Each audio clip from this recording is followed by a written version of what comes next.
Thank you very much, Mr. Chairman. I'd like to speak in strong support of the amendment being offered by Ms. Edwards. I am proud to be an original co-sponsor of the bill on which this amendment is based because I care deeply about the future of NASA and our space program. The authorization legislation we are marking up today is deeply flawed. You don't have to take my word for it. You can just read the testimony of the expert witnesses called by the majority to review it at last month's legislative hearing. As a result, I had hoped that we would not be doing a markup on this bill today, but instead would be holding hearings to hear from those who will be impacted by the arbitrary cuts recommended and policy directives contained in the bill. For example, how do the center directors at Stennis, Kennedy, Marshall, and Johnson plan to deal with the almost 10% cut across agency support budget that this bill will force on top of the cuts they have already had to absorb over the past several years? What will be the impact of the nation's ability to deal with the critical influence of climate on weather given one-third cut in NASA's Earth science budget? How many important space technology development projects already underway will have to be curtailed to accommodate the cuts made in this bill? I could go on, Mr. Chairman, but I think my point is clear. The bill before us will hurt the NASA centers and workforce, cripple the agency's ability to carry out all of the responsibilities the nation has given it, and put NASA on a path to mediocrity. That is why Ms. Edwards' amendment is so important. As she has already outlined, her amendment will put NASA on a sustainable path, give NASA inspiring but attainable goals, and provide the resources needed to achieve those goals. And in that regard, I want to reiterate her point that this is a fiscally responsible amendment. Some of my colleagues on the other side of the aisle may say that they have to cut NASA's funding in the NASA authorization bill because of sequestration. That's simply not true. Now, nowhere does the Budget Control Act put limits on what amounts can be authorized, not anywhere. If members want to force NASA's authorization down to sequestration levels, they should not pretend that any law is forcing them to do so, because it's not.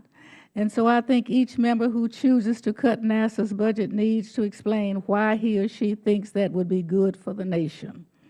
As authorizers, we have a responsibility to promote the most effective policies for the agencies under our jurisdiction and to provide them with the resources to implement those policies.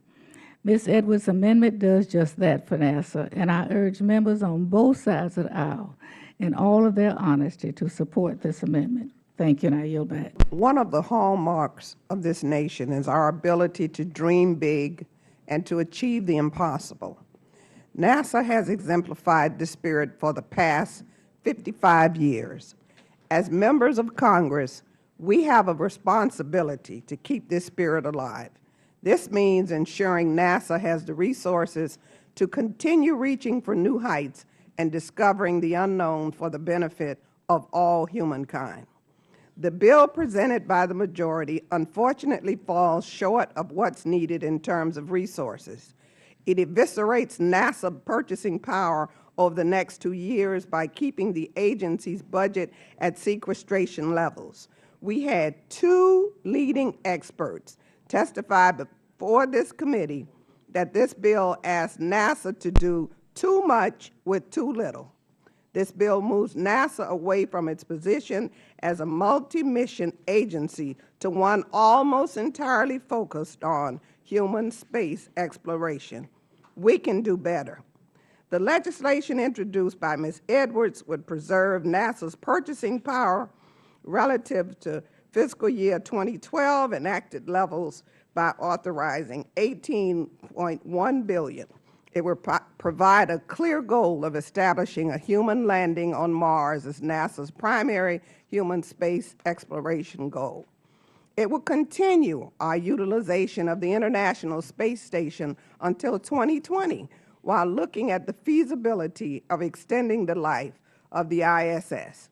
It will return planetary science funding to $1.5 billion and maintain a robust Earth sciences program. Additionally, it would take a hard look at issues such as defense and space debris. I urge my colleagues to consider all of the benefits that come from adequately funding NASA: technological innovation, discovery, job creation, and educational inspiration that will capture the imagination of our nation's people, both young and old.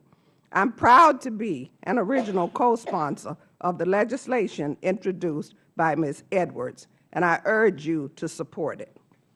Thank you very much, Mr. Chairman. I want to state my strong support for the amendment offered by my colleague, Ms. Edwards. Her amendment and the bill contained within it that I'm proud to co-sponsor adjust many of the imprudent priorities that are set out in the NASA authorization bill put forward for markup today. One of the glaring examples of short-sightedness in the bill that we're seeking to replace with this amendment is the drastic cut to NASA's Earth science programs. I want to say that when Dr. Sullivan from NOAA testified in the Environment Subcommittee, she's a former astronaut. She said you can really tell when you're in space looking down at Earth how interconnected everything is.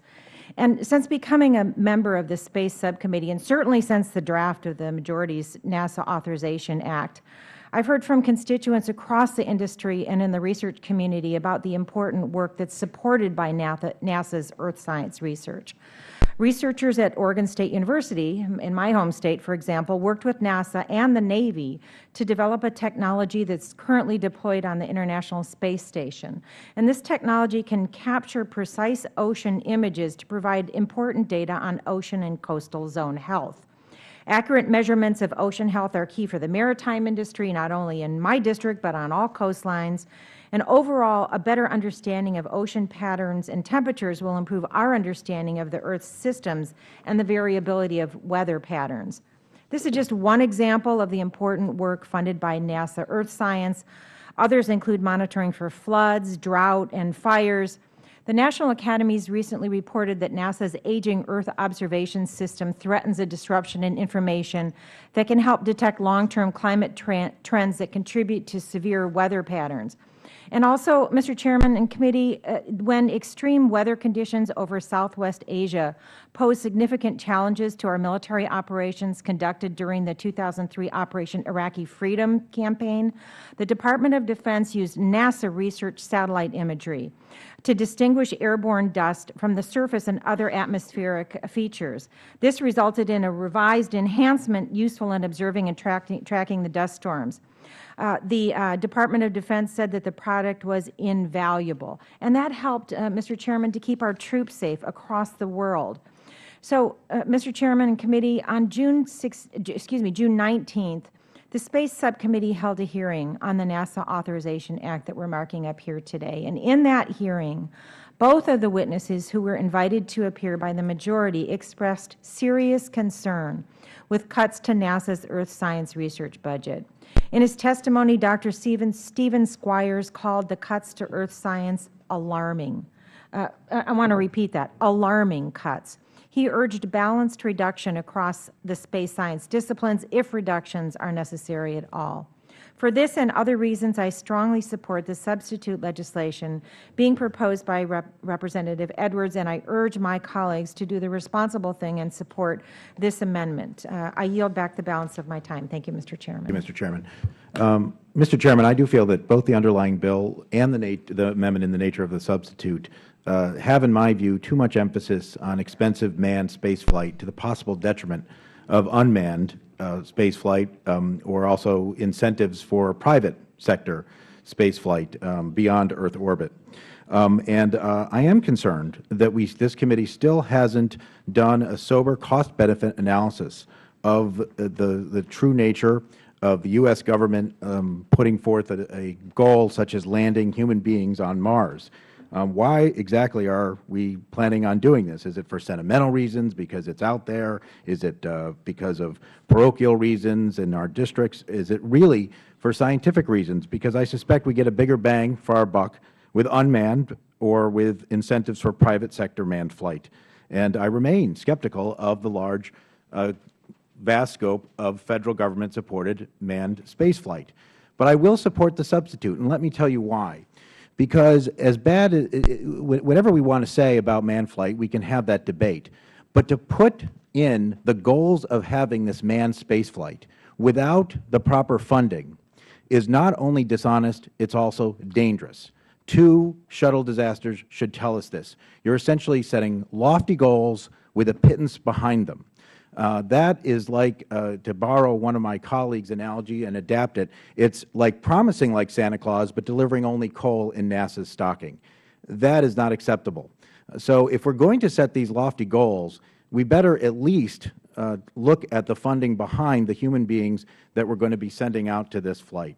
I also believe that many of the things that NASA does best and have the biggest bang for our buck, such as the earth sciences, are not funded adequately in the majority bill. And so I will support the substitute bill. It's much, much improved from the majority bill. I yield back.